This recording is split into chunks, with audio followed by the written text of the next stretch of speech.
Welcome everybody to episode number 2 of Where the Money At podcast.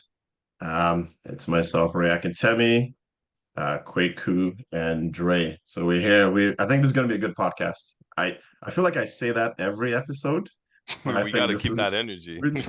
hey, good. It's good. It's good. But yeah, I think it's going to be a good one. Yeah, how's everyone feeling this week? How y'all been? Wait, cool. Kick it off. Busy week. I'm still in the middle of trainings and everything, and I'm gone next week to Burlington, then the week after Burlington again. So just heavy periods, man. That's all it is. Work. No, Fair I feel enough. you. Yeah, but I you, Dre, how's definitely. things? Honestly, this week has been uh a little bit of an energy shift. I'm feeling better. I'm doing better. I've like we spoke yesterday. I've kind of shifted around my content, the way this type of videos that I'm putting out, and I'm seeing results. Like it's obviously just a short amount of time, but like the last video I posted on my TikTok was my most liked video ever. So it gives me some kind of gratification saying, hey, I think I'm onto something, and I think I know where I want to go. So that was to the point where like I couldn't wait to get home today so I could do one quick recording so I could have a video to drop for tomorrow. But other than that, like body wise, been hitting the gym, been trying to put some of my energy more into things that will, give me longevity and give me a little bit more energy boost. So I've been feeling good. And I'm looking forward to today's podcast.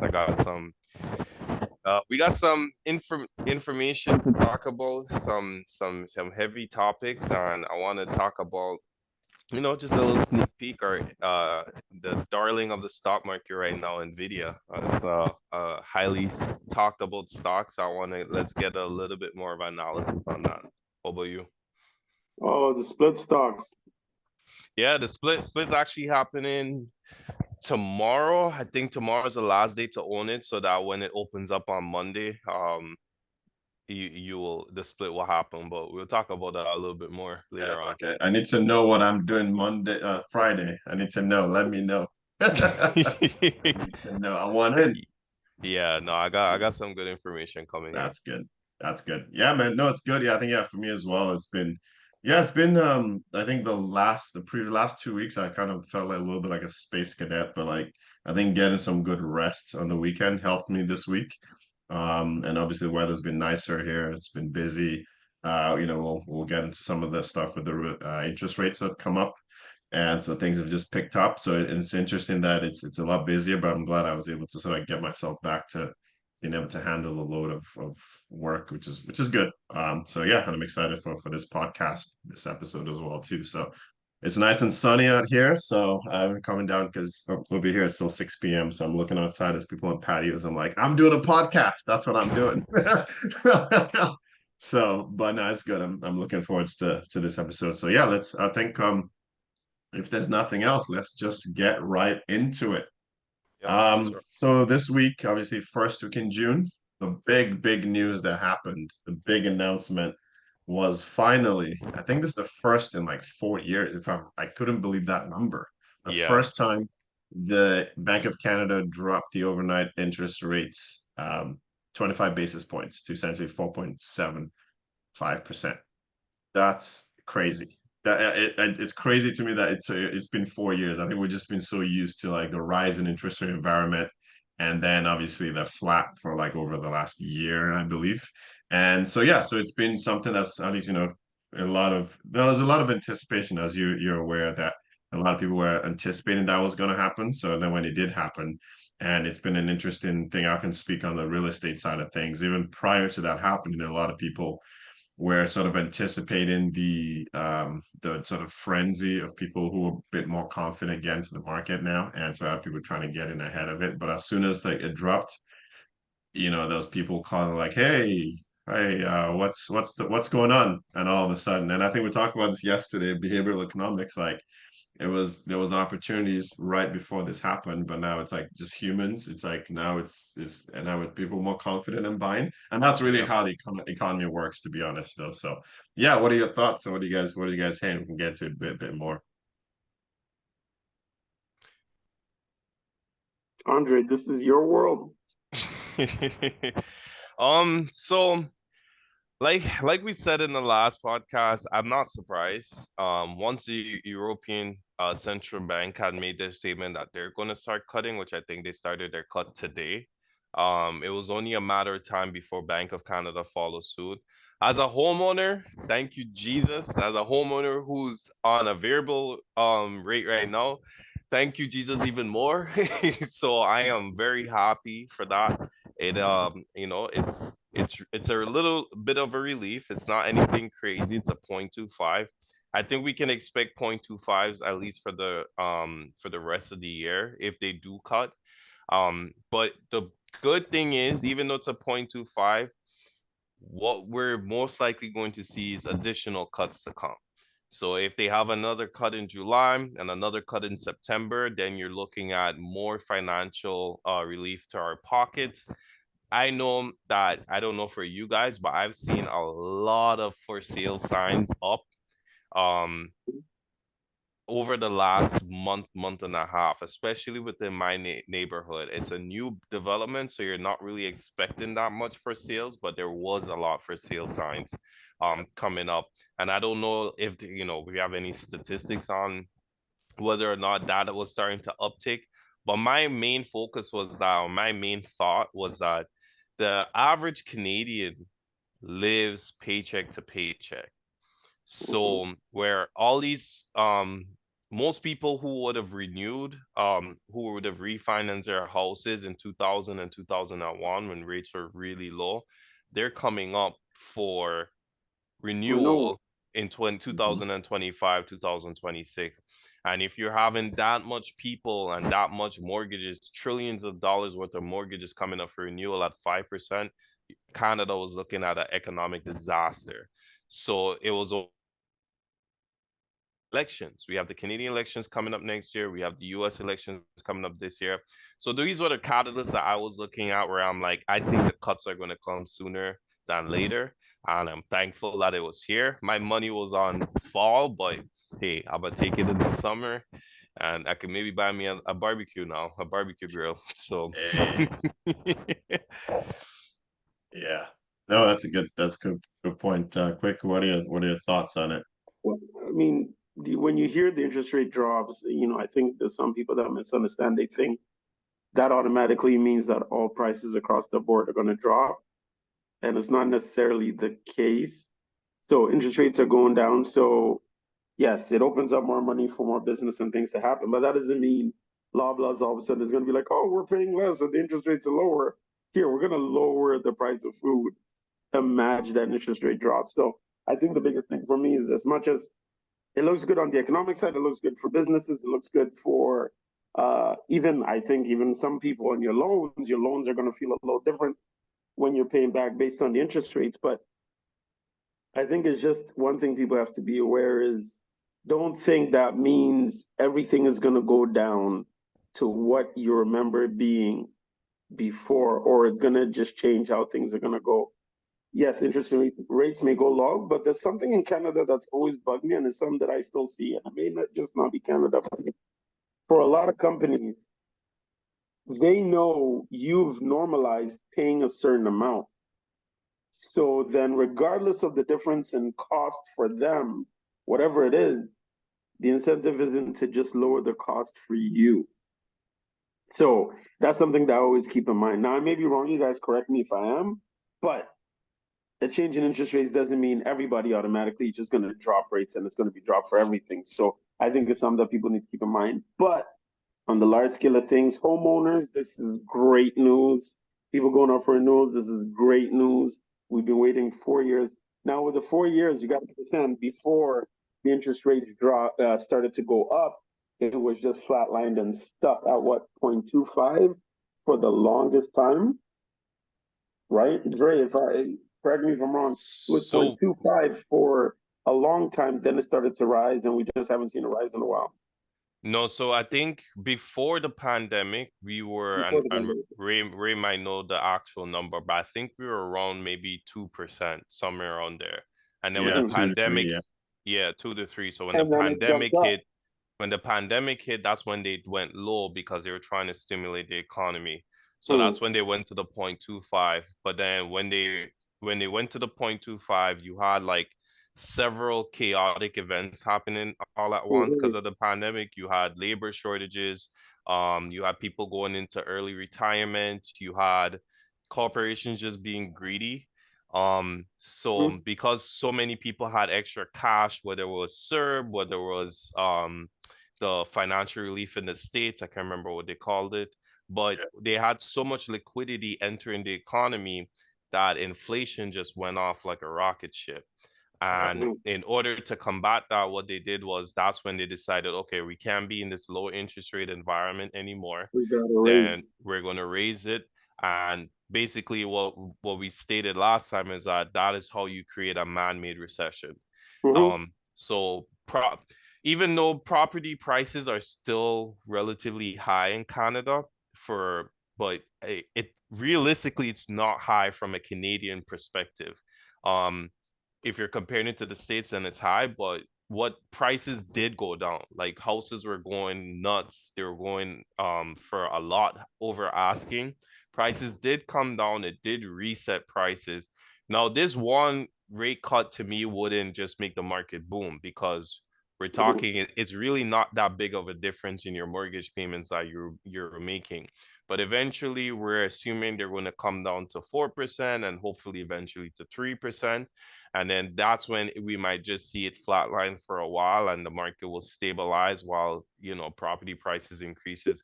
But in terms of corporation, um, so even though the cure for inflation was the hiking interest rates, the one of the biggest reasons for a high inflation has been energy cost. And no matter how many times you raise rates, the price of oil has nothing to do with interest rates. So Mhm. the reason we were feeling a lot of the pressure at the grocery stores and at restaurants is because think about it. If we were paying close to almost $2 a liter for gas, right, that impacts every company. So if you're McDonald's and you're bringing in your goods and you have to pay more for energy costs, well, guess what? They're going to pass that on to the consumer. So Mhm. what we're going to see is that what you're referring to, Kwaku, is more deflation, where you think prices are going to go down back to what it used to be a year or two or three ago. And if for us to get a deflation type environment, that means we need to go into what we call a depression. And that Mhm. is when companies will, and we don't want that. Nobody wants that. I don't, Mhm. there's no signs that we are going to a depression. However, I personally believe, and this is just my opinion, not the podcast opinion, I personally believe Canada is already in a recession. They're Yeah. manipulating the data in my personal opinion, just so that for political reasons, they don't want to say we're in a recession while we're going um into an election. But I believe that what interest rate did was slow the pace of inflation. So prices weren't increasing as fast as they were a year ago. It's still increasing, but at a much slower rate. And that's what the real purpose of raising interest rates was to basically combat inflation so that things aren't going as high as fast. Things are still going to go up, but they're just not going to go up as fast. So, okay, so with that in mind, things aren't going to go up fast. Now that they've dropped it, is your expectation that two-part question, is your expectation that things are going to go up more? Is the rate of inflation going to increase, or you think it's going to be managed?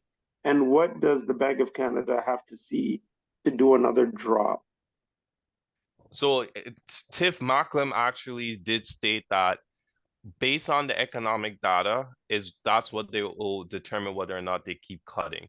So they're going to look at, and what I believe is the reason, one of the reasons they made the cut is because they saw GDP numbers just come in Mm. extremely low, a lot lower than forecasted. I think it came in at 0.1.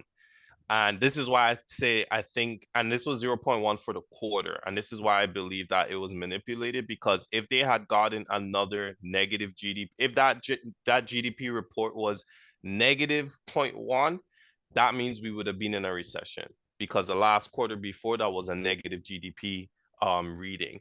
So they're like, oh, well, it came in at 0.1. It might, to me, when I see that, I'm like, no, that thing came in negative. They just didn't want that recession word to come up while we're going into election. And so so the Bank of Canada will need to see the economic data. If it shows that Canadian economy is still slowing down, like that GDP reading just showed, then they're going to cut rate again, because the last thing they want to do is send us into recession, especially before an election. And then what was the second part of your question? Oh, it was that. But then I was also asking, geez, you threw me off too. You said something about prices, right? Something about prices. So I mean, so I guess my main question was, you were saying that the rate of inflation was being slowed by the high interest rate, right? Yeah. So if they're dropping if it would rates, keep it in check. would it keep it in check, or would it go up? I don't think, if, like, let's say if they did a 0.5 cut, then I think we might have issues. I think the reason they're going to do 0.25s, you only do 0.5 or more if there's like a major emergency happen, something drastic happen. When they start cutting by 0.25, like, you might get a little bit of a uptick in inflation, but not to the point where it's going to be concerning. So they've seen negative inflation readings for the last 4 months. Like, we've been under 3% for the last 4 months. And this is what, and their target is 2%, but you can't wait for 2% to start cutting, right? Because when one interest rate hike happens, sometimes it could take between 8 to 12 months for that effect to hit the economy. So in order for one decrease to happen, it will take another 8 to 12 months for us to feel that. So it will take a while. So all in all honesty, because the way I understand the stock market, I'm gonna tell you this: in my problem, we might have a different problem coming up in the future. We always do. That's just the world we live in. But right now, I am not concerned about inflation whatsoever. I'm not concerned about hikes whatsoever. I'm more concerned about whether something crazy is going to happen where we have to cut a lot more and a lot faster. That's more of my concern. I don't think we're going to get to that point. I hope not, but that is more of my concern. Yeah. No, that makes sense. Yeah, and I think again what they've said is obviously they are watching those inflationary numbers, and like I said, it does take a while to get baked into the system anyways. But they are sort of watching so that the next, if they do have a cut, whatever they do, which again people are anticipating there's going to be another cut, is kind of what a lot of people are betting on. But again, they're not going to go such a crazy increase of such crazy decrease. So it's going to be like that 0.25, see what happens, exactly what Dre says, and then do that 0.25 again. Because ultimately, and it's funny that we talked about this again yesterday, that 2% inflation target. I was always wondering, because I kept, I was watching all these news and economists and read podcasts, and everyone talking about 2% inflation target is sort of the optimal rate of inflation to continue like a healthy economy, so to speak. I'm like, where did this number come from? Like, I was just wondering, like, because everyone said it, but I guess it was this economist from New Zealand who I guess obviously came up with that around their model and optimal conditions for an economy to thrive, and 2% was the number that it came up in that paper, and that's the number everyone's running with. So again, I'm not saying it's right or wrong. It's just I'm always curious about random facts like that, because I heard 2% so much. I was like, what does this mean? What about 2%? Yeah. Okay. Yeah. Help me out. I know. That means it's 2% based on, you said Switzerland, right? No, it was a New Zealand. It was like a economics from New Zealand. Yeah, economists from New Zealand. The 2% was based on the economic situation of New Zealand. I don't know the specifics of his sort of Okay. financial model, so that would be maybe something I'll research and Because then we'll to talk me, about I'm later. kind of like, just because it But works for New Zealand doesn't mean it's going to yeah, work it's an in interesting Canada. thing. But I guess it's like You an know what I mean? averages thing. Maybe it's like 2%. I was just curious because I'm always whenever I hear something repeated so many times, I'm like, Hmm. what's this thing? So and apparently it's yeah, so that's the number he came up with. Again, it's I guess the gist is like ultimately for a lot, my personal opinion is a lot of times we're just kind of winging it in this world. Like you have a Kind of. guideline, like so to speak, and so I think that would like I was always interested about things like that. But so that 2% is the number that most Western economies that I know sort of have as their target, and then they kind of work towards how far off that 2% are you, and then they make their decisions on So adjusting it's interest rates and that. you're Very telling me interesting. it's an educated approximation That, based on, that, It's generally life, though. Do we really know everything to the nth well, degree? Fauci did make up the 6 feet thing based on an educated guess. So, Yeah, ah, yeah. yeah. I just like fascinating facts like that. So, but Is yeah. it So, yeah, it's interesting. the only thing I want to caution people with, and this is my big caution people, just because it dropped 0.25 doesn't mean it's time to go crazy with spending. Watch a little bit, figure it out a little bit, understand what it means, see how your own lifestyle changes with the drop before. Because I just feel like some people get impulsive and they just want to run it out and do it because they don't know what's going to happen next. There's a lot of the actions of individuals will have a greater effect overall on how this plays out and what it looks like when it's time to consider another cut. So I feel like as a population, we have to be a little bit more strategic about our approach. Personally, this is what I'm thinking. Yeah, I I mean, yeah. Go ahead. I feel like that just ties into financial literacy, right? So yeah, you might get a couple extra bucks released from your pockets. That doesn't mean that, you still got to pay off your debt, your high interest debt. Your Mhm. interest rates are still high. Like, your even though your line of credit might get reduced a bit, it's still high. And these things might not happen automatically. It might take a couple weeks, may take a couple months. Um, but it's just a matter of so like one of the big instances is that most people weren't using their HELOCs, their home equity line of credits, because the finances was that high. So, Mhm. and that's why I think with the gradual decreases, it kind of sets things up so that people will slowly start to touch into it, and it Mhm. won't be drastic. Like you're not going to go to your bank and be like, well, I want to use my equity, but they're like, yeah, but you need to refinance at still a high interest rate. So it Mhm. once they continue doing the 0.25 decreases, I think that allows spending to still be stable, because right now people aren't spending. I can tell you right now, there's a bunch of houses here that don't have fences because people can't afford it. Because Yeah, their mortgages are so high, they're locked in, they just can't afford you're a just paying a mortgage. mortgage. I have a lot of neighbors who started creating side entrances, and they're now fixing up their basement so that they can rent and get additional income. So people are feeling it in Canada. It's not even a Mhm. joke. Like I see it. I'm looking for the signs. I'm watching the economic data. I'm continuously keeping myself informed, and we're keeping our audience here informed also, is that people are feeling it. Don't think it's just you. Don't think, oh well, I'm just in this position. No, like, everyone's feeling it right now. So it's just a Mhm. matter of being financial literate, doing your budget, checking your budgets, and not going crazy. Especially now in the summertime, people feel like, oh, now's the time to spend. Nah, still be Mhm. diligent with have your fun, but still be diligent. Yeah, no, good Yeah. point. Yeah, I was gonna bring up just touching on the real estate side of it, then we'll move on to the next conversation. So yeah, what you said about the inventory being relatively higher, that is true, and I think for many reasons.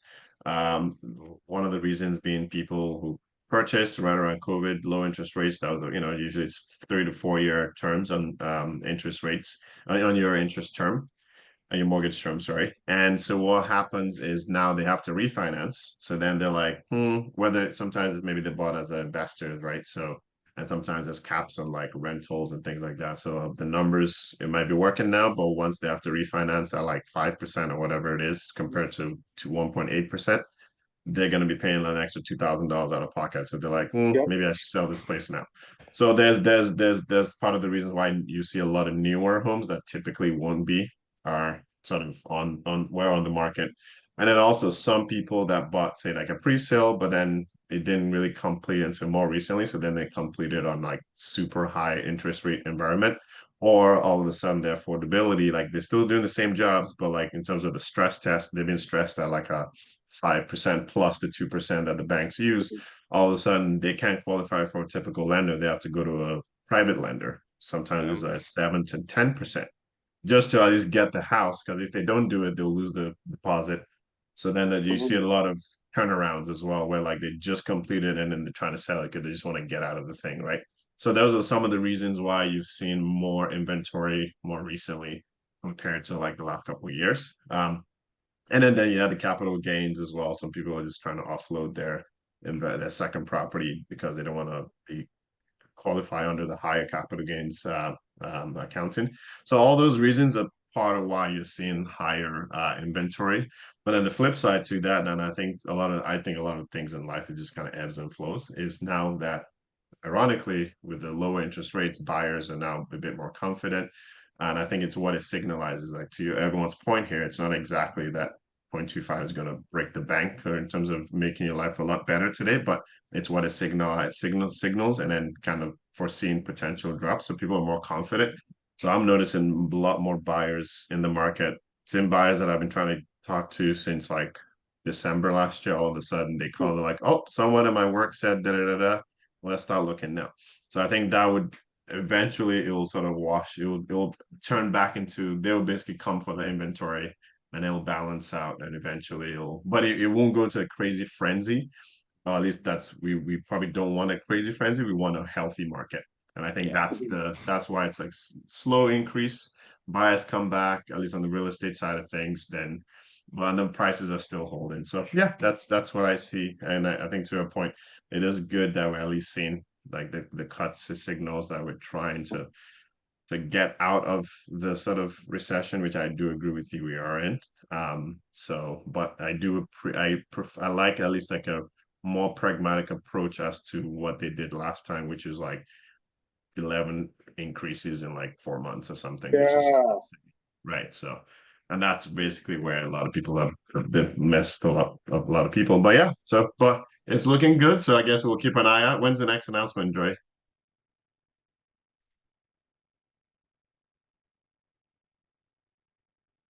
When's the next announcement?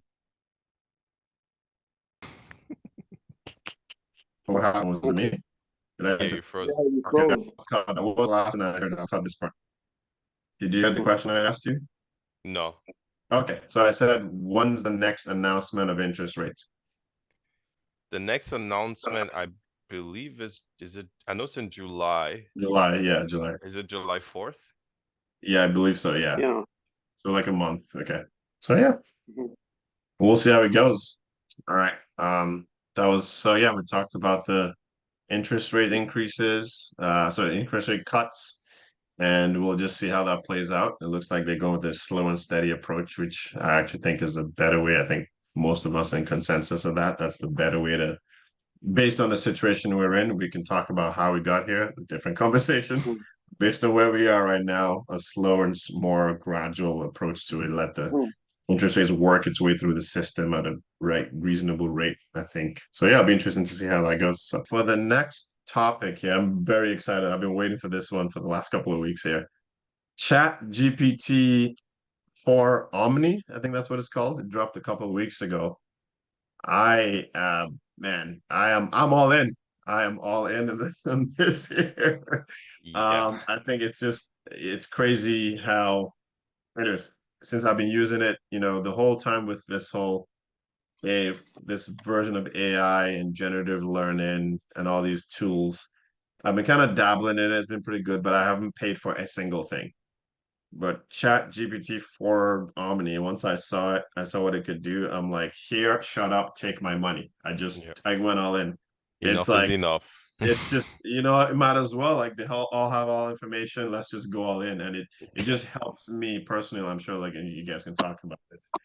Just your productivity level, especially with trying to do so many things at once, it's just through the roof. Like perfect example is I was looking through some, I'm even gonna snitch on myself here a little bit, but we all use it, so let's be honest. I was looking through, there's a document for a client, they're purchasing a home and they had a question specific about, projects, and I know what to look for, but it was probably going to take me like 35 minutes to like look through it because all these strata documents are like mixed matched and jumbled all over the place. And you kind of know what to look for. But with this here, I just uploaded the document, PDF, and I just asked the question, and I obviously knew how to prompt it, and it's spelled out all the capital projects that are going to be done in the development, as well as the cost to the unit. It spelled it all out. And then at least I can like double check. Oh, can you tell me what page it is? Then I went to that page, looked at it, confirmed it. Literally 3 minutes. It just saved me like 40 minutes of my life.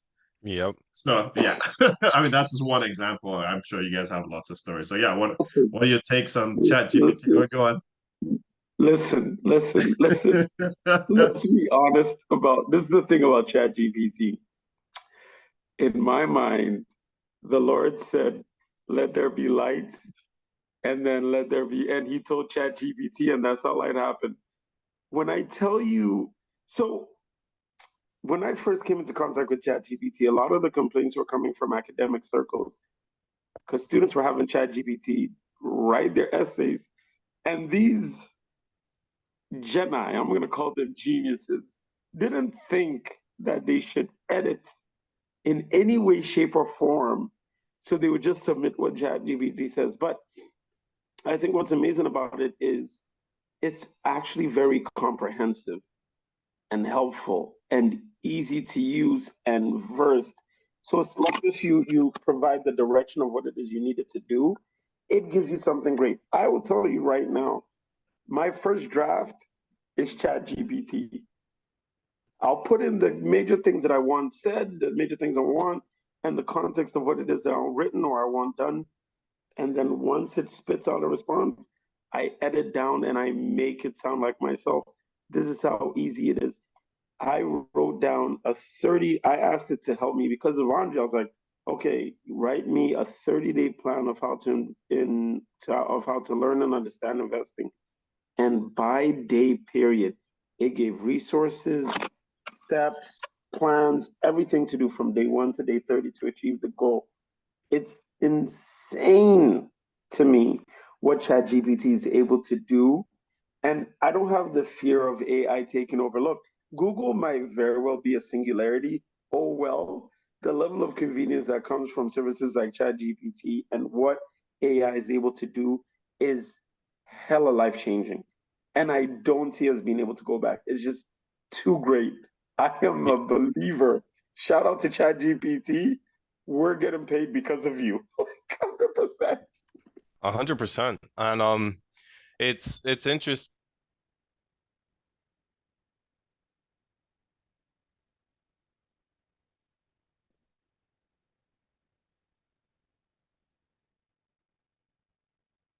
Looks like your audio cut off, Trey. You I cut was off. I wondering if can't hear you. it was Dre. Yeah, Dre's audio completely cut off. Yeah, I Seriously? can't hear. Yeah, okay. Now start your point again. I remember to cut it. Just start your point again about ChatGPT. Are you guys hearing me? I can hear you now, but like once you started talking, I didn't hear anything you said. And but Got you. start your point again. I'll cut it. No, so essentially the way technology has just like the real purpose of technology these days is just to make our lives so much more easier. Like it's to make it so much more convenient. And ChatGPT, I remember when it first launched and I tried it out, I'm like, this, like, like you said, let there be light. I'm like, this is incredible. And the more I started digging in, it's the more I just like, oh my, like, you don't want to be too reliant on something, but at the same time, like when it comes to certain, writing an email, writing a resume, doing research, try, or if you just want a different opinion on something, you could just ask it, and then it just spits out so much different information to you. And obviously, the best way to use it is, you know, you could use it and then, you know, sprinkle your little pizzazz, your taste onto it so that it's, you know, it's original to you. Because a lot of it is generic. So, but honestly, we can't complain. And the beautiful thing about it is that this is just the beginning. It's only going to get better. Like the way it thinks, the way it processes in the information, the way the chips that, you know, power the chat GPT, the way it enables it to train it over every single day, it's incredible. And I kind of want to see what Google's going to do with Gemini, because that's supposed to be the chat GPT rival, and we all know, like, Google was a verb, like you're going to Google something to figure Mhm. out what was happening. So I'm very interested to see how Google could challenge chat GPT, because right now chat boy, they serious. Yeah. They are They're serious, and coming they with are it. making it so much better. Like to the point where I was able to get like draft up a presentation just by a prompt, like a Mhm. whole bunch of slides by a Mhm. from a prompt. And once that starts to get better, and once you start understanding the type of prompts that you could use to make your life easier, I just see a lot of productivity coming out of it. And this is a conversation we all had when we were this in our pre-meeting when we were discussing this topic. Is like everyone's wondering, well, will ChatGPT take all our jobs? No. And the one thing I want people to understand is that in life, certain things like history doesn't often repeat itself, but it sure often rhymes. And when the internet was introduced, a lot of people were terrified about the internet. A lot of people didn't understand the internet. But over a while, you start to realize like you don't even need to go to the library to get encyclopedias anymore, Mhm. because you literally have an encyclopedia on your computer and fast forward to your phone. So you gotta stop being scared of technology and learn how to embrace it, learn how to utilize it so that it can make your life better, so you could be more productive when you're at work. It allows you to be more productive at work. And if you really think about it, chat gpt well technology like chat gpt or artificial intelligence on a whole will only make our lives a lot more productive. And if our lives are becoming more productive, then companies are going to start hiring more people, because now they're able to get um Mhm. more stuff done, and they're able to capitalize way more off of that. So don't be scared of the technology. Learn how to use it. Don't be the old Gramps who just you know, always ignorant and stubborn and just mad about everything. It takes time, but when you get into it, hey, honestly, the world's looking really good right now. I can't lie. Yeah. But No, it's yeah. the other thing too, that really strikes me is evolution, like technological evolution, is a part of our daily life. There was a time when the mode of transportation was horses, and somebody made a car. Yep. But so the stable boy now, well, he's out of a job because not everybody uses horses, or his ass can learn how to drive a car and become a driver. So with the natural progression of things, we can't hold back progress because we are scared of, oh, this and that. It means some people have to go back to school and develop new skills. Some people may have career changes. But this idea of we're going to be stuck in a box and technology is going to do something, not at all. Now, again, fellas, you might know more than me. But my understanding of AI is AI, in terms of how these things work, it's processing information that it's being fed. Yeah. It's not like individual thought of AI going off and creating things. It's processing the information fed. You ask ChatGPT to give you write an essay on, I don't know, water.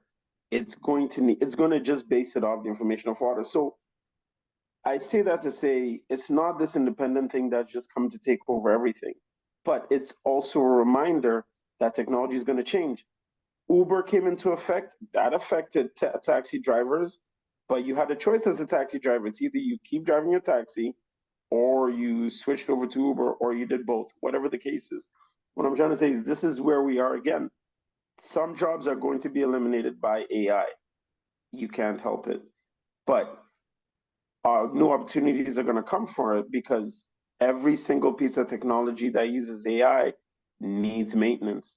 So you may not be the techie that can fix it, but the robot arm that's building the cars, you still gotta adapt. You gotta run maintenance on the robot arm, and all these other things. So people just need to, you kind of have to go with the times. And the way I get the difference is because the internet has revolutionized and um, fast tracked technological evolution that we didn't see previous to now. But you kind of got to roll with the punches. And with what ChatGPT, I could ask ChatGPT to do an entire dissertation for a PhD, and I just have to edit it and add some information of my own to make it my own. And as long as the university cannot tell that that entire document was based off ChatGPT, which is hard to do because they're pretty good at running it through their computer systems, pick it up. But as long as you can do a little bit of edits, imagine you walked away from a PhD off one ChatGPT session or a couple to put together information. Like, this is where we are. It's time to recognize and utilize this technology because this thing is amazing. Like, I support ChatGPT for president. Might as well, Okay. you know. At this point, Yeah, yeah. No, it's yeah. I think as a tool, I think you guys said a lot of good points about it. So the key is if you're a producer, just embrace it, and it will just 10x your skill set, and that will differentiate you from the pack for now. So, and I think it's a good thing. So yeah, no, I was excited when ChatGPT 4.0 one of Omni it dropped. I done that because now you can upload documents, you can have it create photos and all that. It's an amazing tool. So yeah, let's see how it goes. I was just excited to have that chat about ChatGPT. They have that Gronk feature where it's basically ChatGPT, but what it does, it really gives you a different type of answer. It actually uses sarcasm some of the times, and it's a little bit different from ChatGPT from my understanding. Now you have to pay to use it, and I haven't used it before, so I can't really tell you the specifics. But my understanding is sometimes ChatGPT will give you like a ChatGPT will give you like a, let's just say like a vanilla type answer. However, where Gronk will give you a little bit more details or insights on certain things. That's my understanding. I can't speak factually about it, but so different language models will, depending on how they're basically programmed, will give you a different type of information. Where ChatGPT might be like, no, I can't talk about it. This is racist. Gronk will give you the racist slangs or Yeah, terminology. fair Like, enough. Yeah, yeah. So rules. Yeah, there's that's slight fair. differences there. Yeah, no, we'll see. Watch how it unfolds. But I think I'm excited. It makes my life easier, and yeah, I think it's gonna be good I overall. love to see where technology is going right now, and I think that just translate right into our next section. Absolutely. Welcome everyone to this section of the podcast. It's called Dre's Market Corner. So you want to take it away, Dre? All right, let's go. So since we're talking about technology and the way it advances, one of the main reasons for this advance that we're seeing right now is linked to the stock market, some way, some shape, some form. So let's take a look at it. Overall, you guys know I'm the stock market guy. I love it. I love learning about it. So we just want to take a look at a couple things. This is the S&P 500 index. As you can see right now, it has made a new high. Year to date, we're up 12%. And this is one thing I'm very strong about, is understanding how impactful the stock market could be while this thing continues to turn up. And we're only halfway through the year, which is amazing. It's up 12% for the year. Let's take another look at another index. One of my favorites is the Nasdaq index. Now, if you've been following me, follow me, Dre Inc. or Dre Money, Dre Money Mind Resources on Instagram, on TikTok. You can find me anywhere there. But the Nasdaq index is an index that predominantly holds technology companies. And right now you can see we're up 14.5% year to date. So from the beginning of this year to this current date, we're up 14.5%, which is really good returns on a whole. And then I want to just take a look at the price of Bitcoin. And the reason I'm very interested in Bitcoin, like the technology topic we've been on, is that this seems to be a great asset class. The crypto asset class seems to be a great performing asset class thus far. So for the last year to date, you could see we're basically at 42,000 for a coin. And right now we're up at 71,000. So Bitcoin's been running. It's been the best performing asset class for the last, I believe, 2 years. So it's something to keep an eye on going forward. Now, disclaimer, this is not financial advice. Please do your own research and reach out to a professional advisor. All information presented is only for informational purposes. So in order for us to get to chat GPTs and to get the robots and the AIs, you need what we call semiconductors. And I want to talk today about one of the biggest players in that space, NVIDIA, but we will also touch a little bit on Intel and AMD. But the evolution of semiconductor, and if you don't know what it is, essentially it's the chips that are in our phones and our tablets and in any type of electrical device that we use today. It is powered by semiconductors. And for the most part, I want to just give everyone a brief history, because I know a lot of people are just talking about, my DMs are flooding with NVIDIA. Should I buy? Should I buy? Should I buy? And I'm just like, guys, I've been saying buy NVIDIA since 2022. Like, let's just be real about that for a minute. But I want to give a little brief history, because a lot of people are investing in these companies and they don't really understand. So the three biggest players in the US right now is Intel, NVIDIA, and AMD. Now, years ago, Intel had the throne for the semiconductor space. And over time, they got complacent. And what that allowed to do is for NVIDIA and AMD to start taking away the market share away from Intel. Intel was no longer investing in the research and development. They were no longer looking to be competitive. And that was the biggest mistake that the management team made on Intel's side. Now, what happened was NVIDIA was focused a lot on the GPU segment, so the graphic processor unit segment. That's, what makes our TVs look really nice when we're watching stuff or playing video games. They took over the high-end clientele from Intel when it comes to GPUs.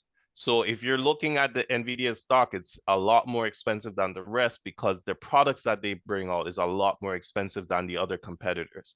And what AMD did, they more focus on the CPUs, the CPU side of things, and they took the low-end clienteles of Intel. So they were eating up Intel on the top and the bottom lines for over the past few years, where they now have surpassed Intel.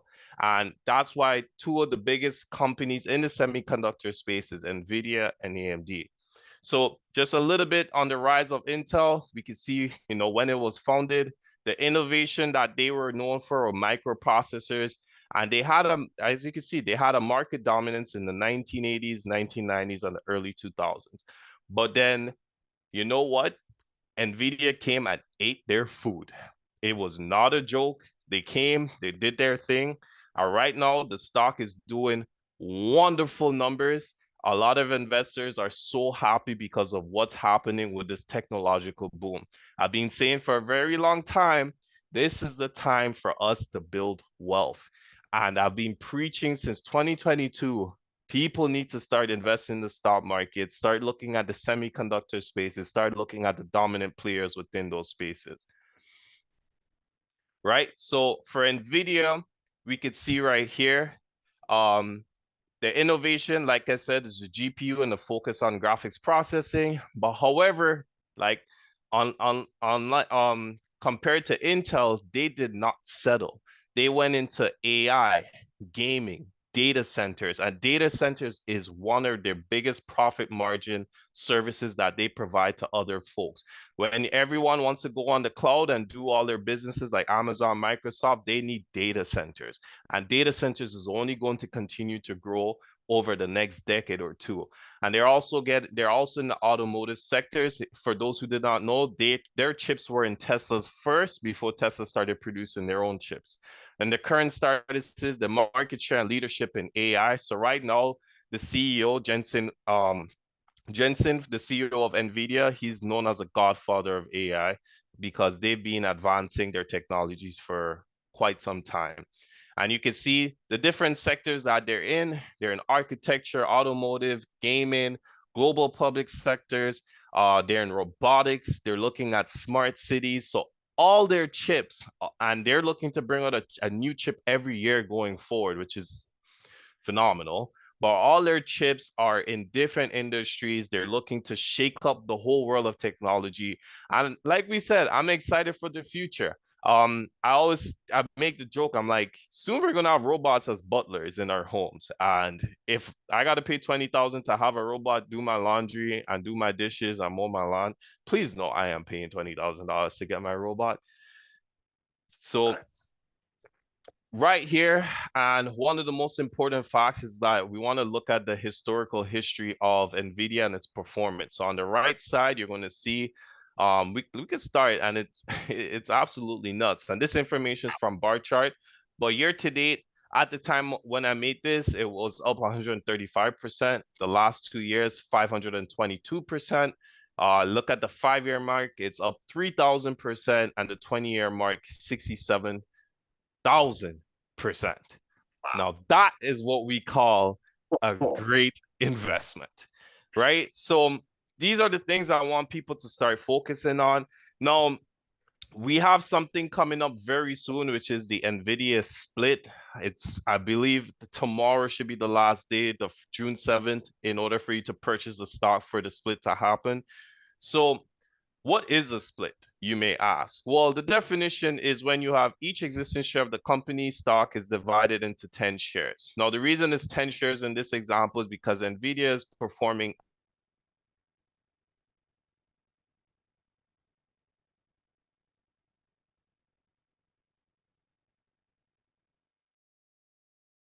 you own one stock. On next Monday, I think that's the 10th. On the 10th of June, you will no longer own one stock, you will own 10 when the split happens.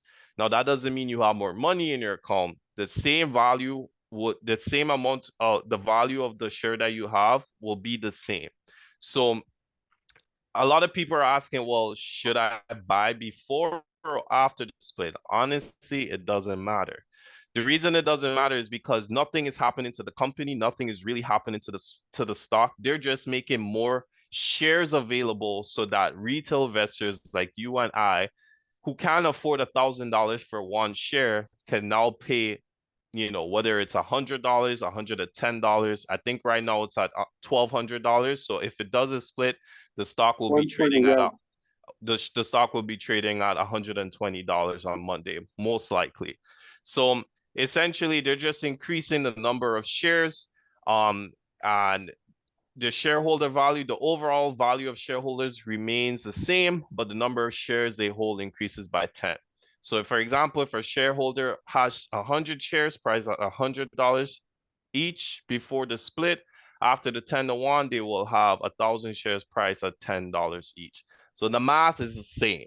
It doesn't change. It just makes it more affordable for retail investors like ourselves to be able to invest. Now, finally, actually, no, we have one thing. So a lot of people are saying, well, should I buy before? Should I buy after? Is it going to go up before? Like, at the end of the day, we don't know. All we could do is take historical context and see what has happened to different companies. And this specific example is companies that have a market cap greater than 100 billion. After they split, what has happened? So ideally, you can see some of these were negative after 2 weeks, some were negative after a month, some were positive and negative after 3 months. There's a good bit of here negative after 6 months. So to answer the question, should you buy before or after? It's 50-50. We don't know if NVIDIA is going to go down after the split. We don't know if it's going to go up. Right now, at the pace that it's on, it seems like it's going to go up. But at the end of the day, if you're a long-term investor, rather than trying to get in and out very quickly where you could potentially lose money if the stock pulls back, I would continue to buy small amounts over this time, or a decent amount over this time, rather than put everything all at once, because the stock has been running hot. And NVIDIA is the type of stock that could pull back 40 to 50% in like 2 days, easily, right? So that's just something you want to keep in mind. But me, I'm all about long-term investing, buying and holding over the long run. So even if it does pull back, you buy back You buy some when it pulls back, and then you continue to enjoy the ride for the next decade. But here's the best part, and I hope you stay to the very end, a treat here. I'm giving some price targets for NVIDIA based on the charts that I was looking at. So the first target I'll be looking at is if right now before the split happens is basically between $970 to $960. After the split is $97 or $96. That's the first target. Second target will be 870, 865 before split. After split, we're looking at $87, 86.5. That's a good area to start getting a little bit more involved with your cash in NVIDIA. And then the third target where me personally, I'm hoping it gets to, so I could go quite heavy on it, is between $695, $690, or in this case, 69.5, well, basically 69 bucks. So if it gets to 70, 69, 68, I'm looking to buy more. That's going to be quite a discount. The first target will mean it's a 17% discount from the time of when I looked at the last chart. That would be a 17% discount. The second target will be a 25% discount, and the third target will be a 40% discount. And that's how I like to look at stocks when they pull back. I like to look at it as buying at a discount as opposed to, well, it's just going down. No, this is discounts, my boy. This is discounts. Yeah. But that's it. I just wanted to give a quick run through on NVIDIA. I could do one on AMD. I could do one on different companies that I'm very interested in, but I love the semiconductor space. It's one of my top positions right now. They really outperform, and if you want to find out more, follow me, Dre Inc. on Instagram, or you could type in Dre Money Mind Resources. You'll be able to find me. And well, I want people to prosper when it comes to the stock market because this is a company I've been researching for quite some time, and I'm very excited by the way it's been performing. That was amazing, man. Thank you Fantastic. so much. That was That's good. I would fantastic. just one question before we move on to the next sections. Thank you so much for doing that. I learned something today. I'll be curious to see, maybe this will be another episode or maybe off camera. With this market share that they have, who are some of their maybe potential competitors or like the smaller scale competitors in the similar space, or maybe people on their supply chain since there's such in demand. I'm just curious personally what that would look like. But maybe we can talk about that another time. But yeah, that was very informative. I appreciate that. That was fantastic. No worries. So just to answer just briefly, Yeah, there yeah, are yeah. small competitors that are coming out in the chip space, like a lot of companies in China, but on the bigger scale, there's no one close to NVIDIA right now.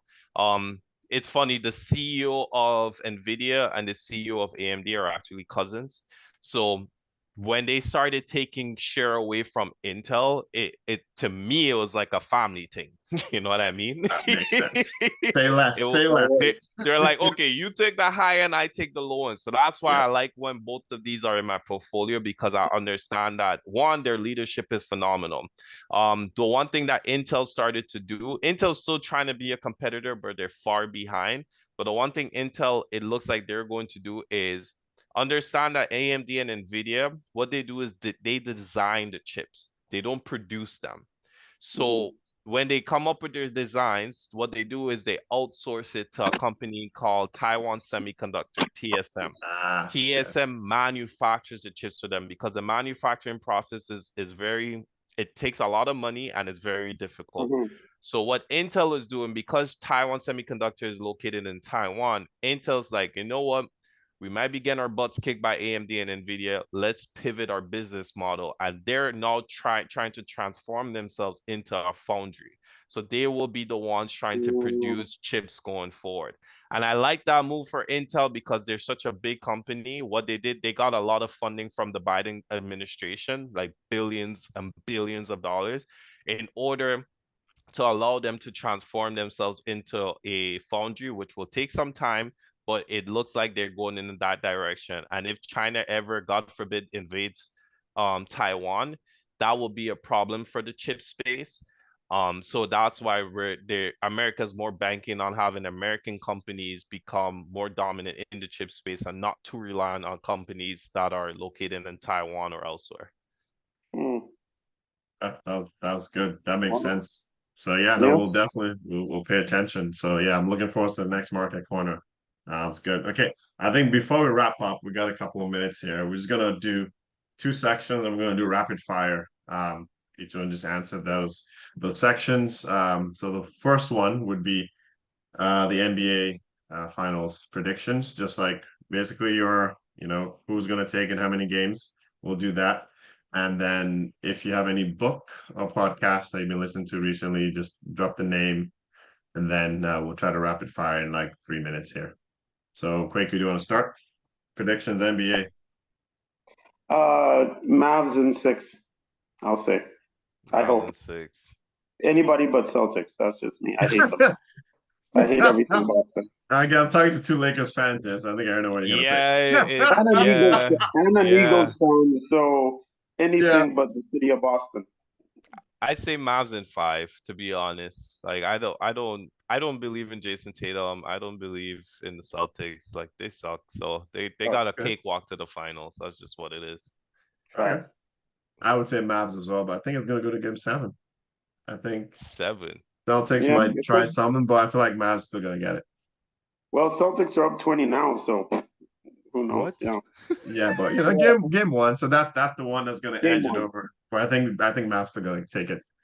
Mhm. Funny, that's crazy. It's wild. But yeah, no, it's good. Okay. Also, any book podcast you've been listening to the last couple of weeks here?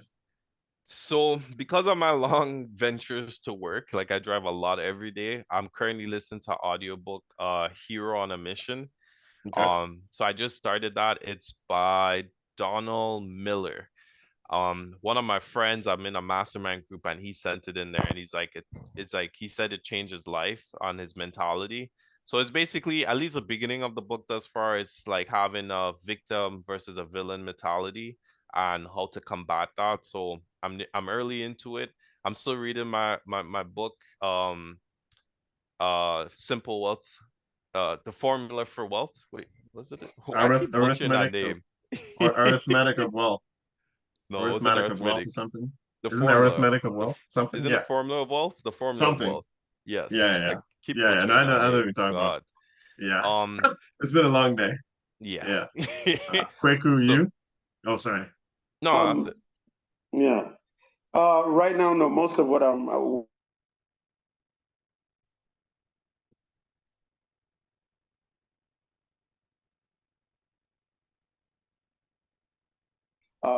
but the what I am interested in is a book, and I have to get the details of it.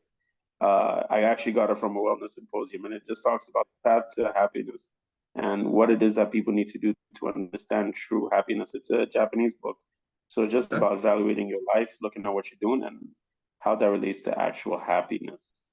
Okay, that's good. That's good. And then the one I'm just before I wrap up here, I got 30 seconds here. The one I'm looking, it's called 10x is easier than 2x. And it's like how world-class entrepreneurs achieve more by doing less. Essentially shifting how you do work. And think about Ooh. essentially leverage. Very good book. Someone recommended it. I just started. I can't put it down. So yeah, Ooh. we'll Yeah. maybe the next couple episodes we'll talk about some of the details of these podcasts or some of these books we're reading. But Yeah. yeah, I think that's it, everyone. That was a good episode number 2. So it's a third episode, but it's episode number 2. You do Mhm. the math. We create our own math over here, where the money at a podcast. But it was great. I think it was good. We got to connect here. Looking forward to more of these. Thanks, Dre, for the market corner. I'm looking Yeah, forward that was huge. to That those. was huge. Yeah, next couple episodes. That's gonna be great. That was I found it valuable, and hopefully our Mhm. listeners found it valuable as well. But yeah, again, anyone listening on all the platforms, feel free to share, like, subscribe. We are out on all platforms, and we're looking forward to catching you on the next Like. episode. Like, share, and subscribe. Take care, everyone. Take it easy. Cheers. Easy. Peace.